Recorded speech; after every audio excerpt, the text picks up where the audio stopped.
The latest episode of the Deion Sanders doc dropped, and we learned what his two biggest mistakes were. I'm going to talk about that. You are Locked On Buffs, your daily podcast on the Colorado Buffaloes. Part of the Locked On Podcast Network, your team every day.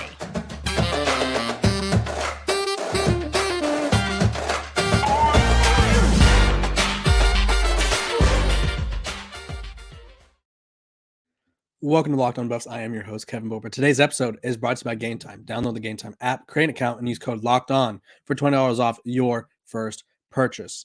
We are also brought to you by the Locked On Podcast Network. It's your team every day for free and available wherever you get your podcasts. So make sure to like, subscribe, follow, give me 5 stars, all that, and everything in between. Deion Sanders, we learned his two biggest mistakes last season in the documentary that just dropped on Wednesday. I wanted to give you guys a couple days to watch it because obviously I was told in the comments, and I listened to your guys' comments. I take your feedback. I was told that you guys felt that the day after was too soon, so I gave you guys a couple days. Spoiler alerts ahead. It was the last episode of the doc we saw from right after the UCLA game, so Oregon State on. So basically the final few games of the season. And we saw what went right, what went wrong, and my two biggest takeaways were the two biggest mistakes. And honestly, I don't think they really stand out unless you're like really paying attention. One of them was Travis Hunter in the very last portion of the episode. He was putting up Christmas trees with his girlfriend, and he was talking about how difficult it was. And then even Shane Coates said this earlier in the episode, how difficult it was for so many people to come together and be on the same page. And I think that obviously part of that was always going to happen because there's so many coaches and stuff. But the new transfer portal method where it was like, I'm going to bring in as many transfers as possible from all these programs, and it's going to work because they're all going to come together with the same goal. It didn't work because not everybody had the same goal. Not everybody had the same motivation, and not everybody had the same kind of personality. And I think when you're trying to blend that many personalities, it gets difficult. And Travis Hunter said how difficult it was for everyone to come together. Shane Coates, who comes from a school like Dartmouth, where it's obviously a highly intelligent academic program. It's obviously a highly intelligent just football team in general, comes from there. And he talked about how difficult it was for everybody to come in and blend together. And I think that was kind of something that played Colorado the whole year. And that was something that obviously Deion Sanders wanted, not the bad things that happened, but he wanted all these new portal players. But I think he realized just how difficult it was to kind of be like, okay, it's going to work. We're just going to throw stuff at the wall and see what sticks, because it obviously didn't work. It worked at quarterback, obviously, with his son, Travis Hunter, receiver and corner. But outside of the skill positions, like receiver, Travis Hunter, well, when I say receivers, I would say the position groups that did the best skill positions wise were safeties, receivers. Corners outside of Travis Hunter didn't do well. Omarion Cooper, you could literally hear Coach Prime talking about him in the Oregon State game and be like, they're going after 3, get him some help. Next play, touchdown. Same thing with Cormani. I think he has a lot of potential, but the corners outside of Travis Hunter weren't the best or weren't the most stable, if you will. So really, realistically, they had success at quarterback and receiver and somewhat safety, because obviously Shiloh was there. Trevor Woods was good when he played. But other than that, everyone else was kind of not great.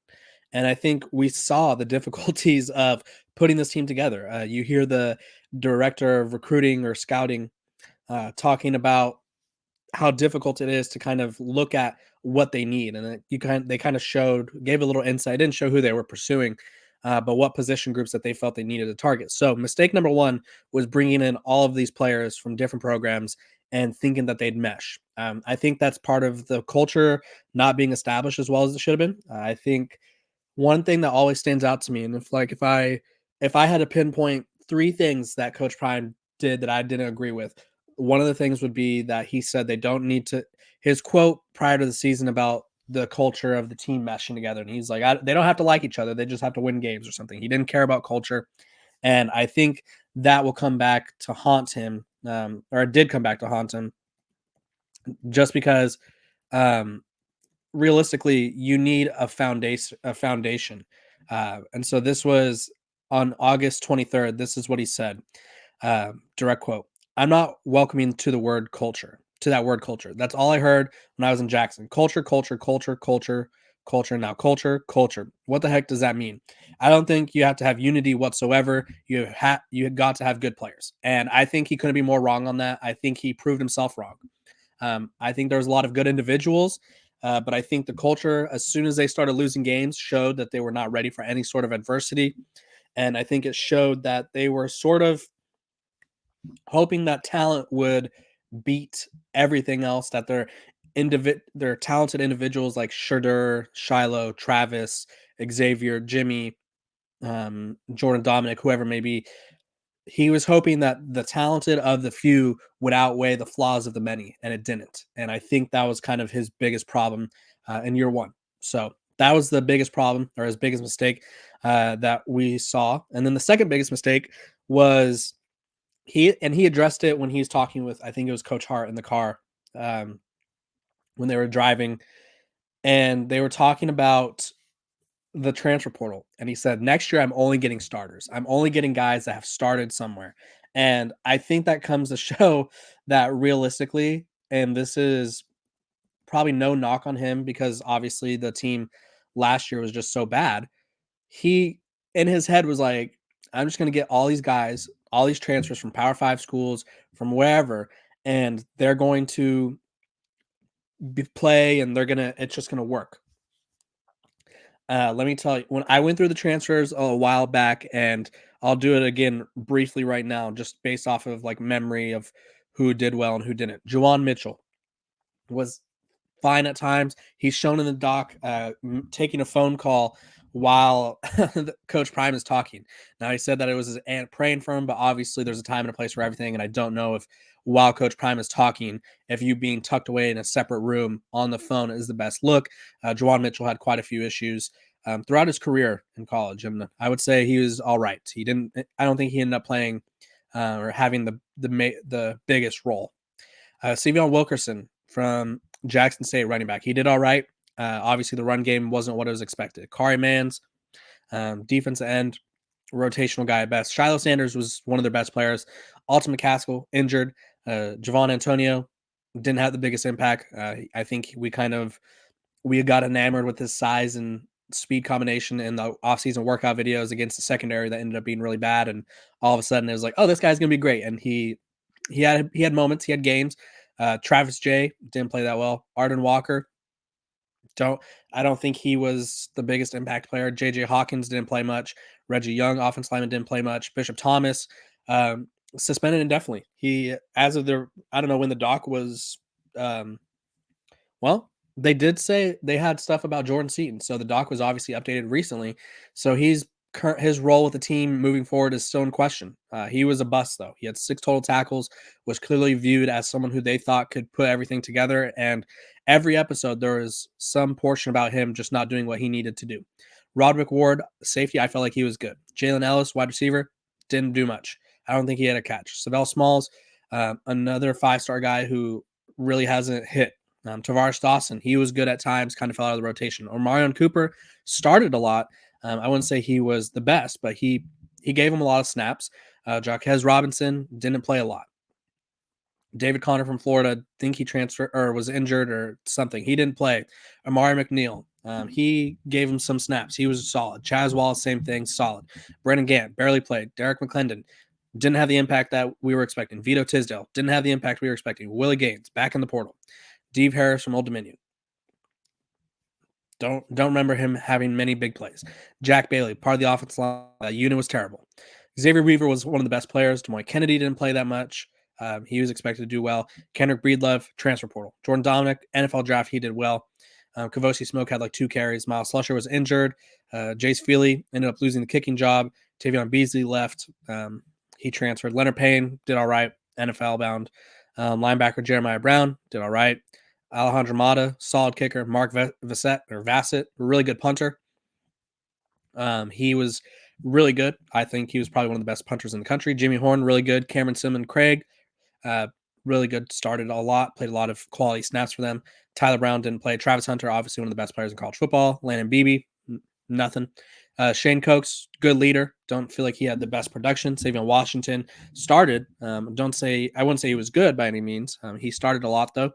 Vontae Bentley was a starter, lost his role, ended up back in the rotation, and Taj Alston didn't have a crazy impact. So I just went through all 50 whatever transfers, and most of those guys did not hit like they were expected to.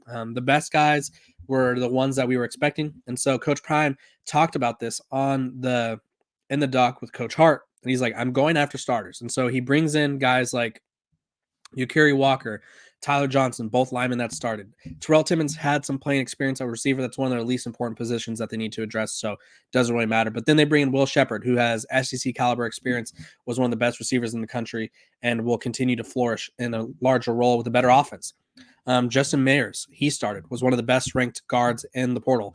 Khalil Benson started at Indiana. Shaman Mateer at Cincinnati played a lot.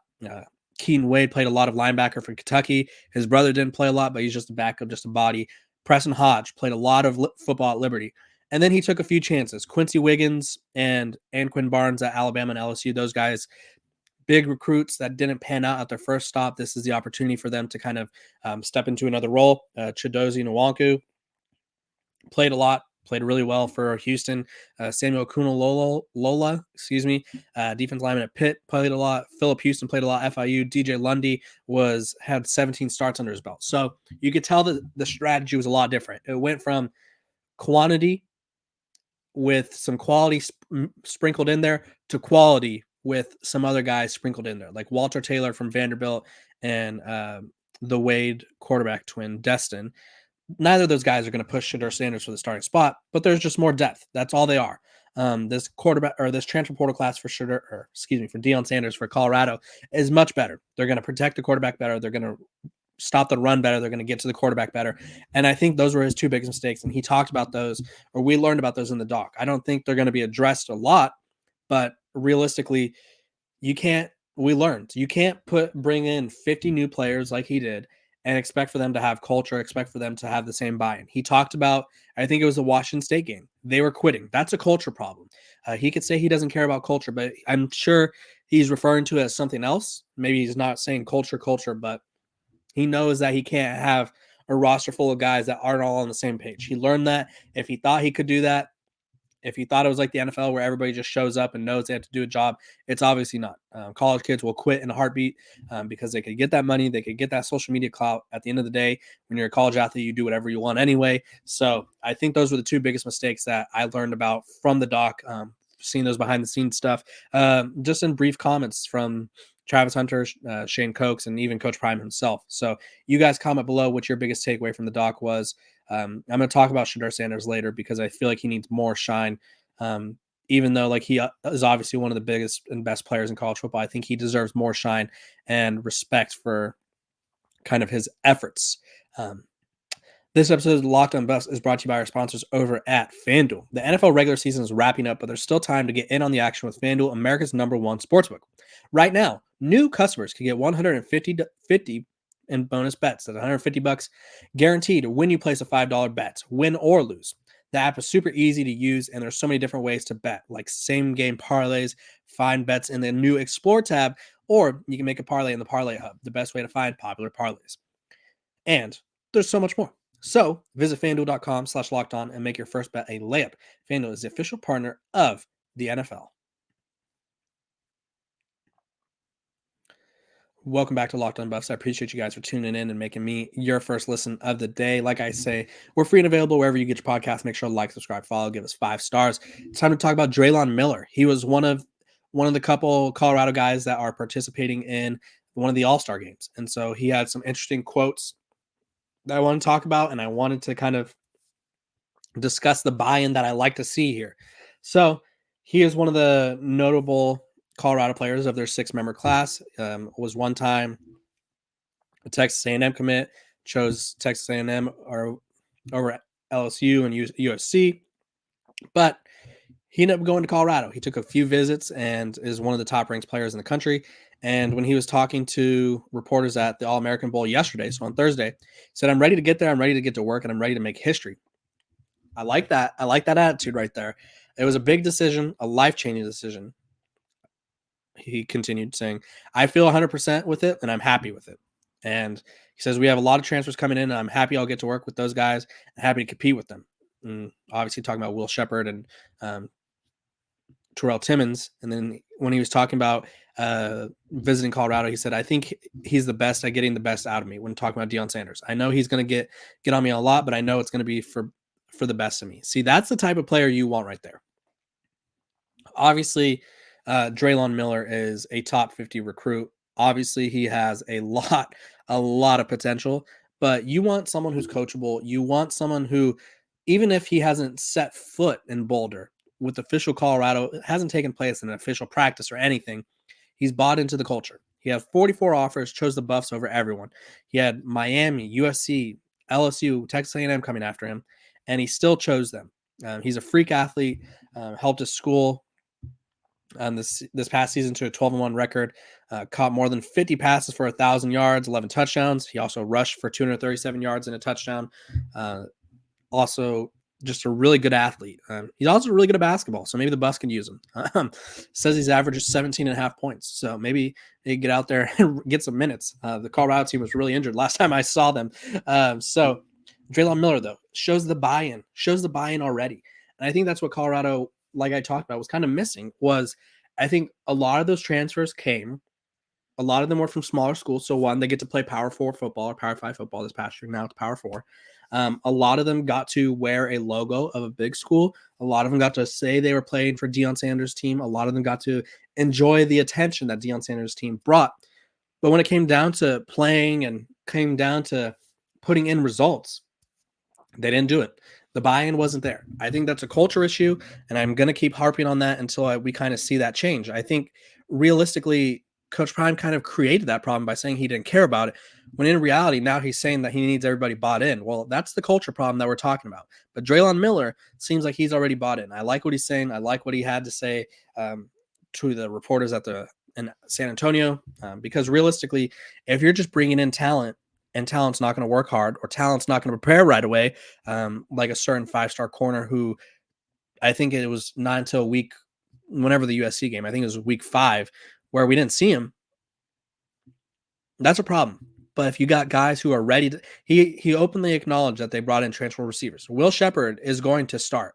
I imagine Will Shepard is going to slide right into that Xavier Weaver role, and he will be their leading receiver. I think Dre'lon Miller is going to be competing for that 4th role. With Omarion Miller, with who else is Tavares Dawson, guys like that. Like, he's going to be competing for that role. And I like that he's open for competition. I like that he wants to be coached, because if you don't want to be coached, then you have problems. When you think you know everything, you know nothing. And I think that's something we saw, not to harp on Bishop Thomas, because obviously I hope everything works out for him, whatever ends up happening. But you kind of see it there, where it's a guy who, one of the coaches is like, you don't know what you need to do. You're not doing what you need to do. And he's like, yeah, I know what I need to do.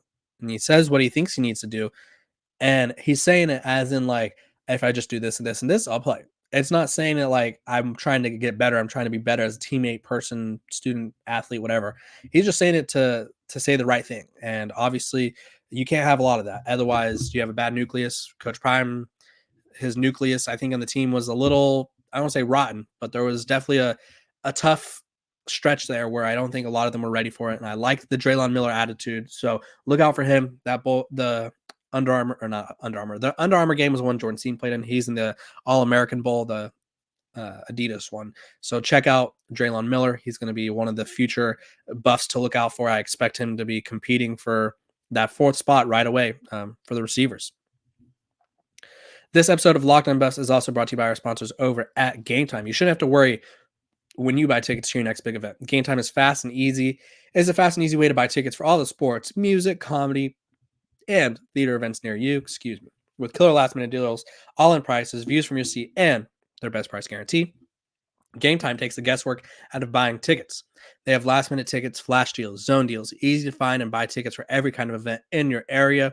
So if you want to get in on the deal saving, the fun, get in on the action with all the Gametime events, take the guesswork out of buying tickets with Gametime. Download the Gametime app, create an account, and use code LOCKEDON for $20 off your first purchase. Terms apply. Again, create an account and redeem code LOCKEDON for $20 off. Download Gametime today. Last minute tickets, lowest price guaranteed. Okay, to conclude the show, this is circling back to the doc, but again, to talk about Shedeur Sanders. I don't think really we saw just how good of a we know how good of a quarterback he was, but I don't think we saw his ceiling yet. And I don't think outside of the doc we really saw how good of a teammate he is, or how like because the doc really doesn't show him like interacting with other people a lot, but it does show him trying really hard to get back in the game for his team. It does show him he's disappointed that he can't play. And I think the biggest thing about Shedeur Sanders is he's kind of viewed as a diva. He's kind of viewed as, oh, he thinks he's better than everybody because he's Deion Sanders' son. If you look at On3's NIL valuation, I think him and Travis Hunter are both in the top 5. And I think Shedeur Sanders, everyone thinks of the wristwatch celebration. And there's just so much more that we don't know about him that we're kind of seeing in the doc, that we kind of saw in the doc, which I really appreciate, because obviously Shedeur Sanders is probably, I mean, he could be a first round pick this year, or at least a early second, but he's going to return next year, probably go in the first round. He's one of the best quarterbacks in college football. I would say it's him, Quinn Ewers. I don't know what JJ McCarthy's plans are in Michigan, but Cam Rising's up there. I'm trying to think of who else is like noteworthy. DJU. But Shedeur Sanders is probably, if not the best, Jalen Milroe is a good quarterback. If not the best, one of the top 5 quarterbacks in college football next season. And I think when you're that famous, your dad's that famous, and you're just viewed as one of the more popular players in college football, I think there's a lot of assumptions made about you. And I like seeing how, I mean, obviously I don't want to see him be disappointed and dejected, but seeing like the human side of him, seeing the non, because it reminds me of like his dad. His dad is Deion, but Primetime is his persona. It reminds me of like Shedeur, where it's like, I don't know what his persona name would be, but he has like the persona on the field where he's flexing the wristwatch. And I just feel like we got to see a lot of Shedeur as a person through the doc. And I feel like that's something we don't always get to see with these quarterbacks at any level, really. NFL, college, where when they talk to the media, they're just cookie cutter. It's like, yep, I just want to play hard with my team. I just want to do this for my team. I didn't play well. And Shedeur does that when he talks to the media. He'll give you some nuggets here and there, but nothing too crazy. But behind the scenes, you could see him having fun. You could see him being a leader. You could see him just being so invested in it. And I feel like a lot of people think he's selfish, and that was not the vibe I got from him. So Shedeur Sanders is a hell of a leader. I expect him in Colorado to be pushing in the Big 12 next season. It's going to be a great year. And I hope you guys will have a great start to your weekend, because this is the end of the episode. And I will see you guys. I'm going to have an episode tomorrow because I obviously didn't have one on New Year's. I hope to see you guys tomorrow. Hope you guys have a great day, and I will see you guys tomorrow and Monday.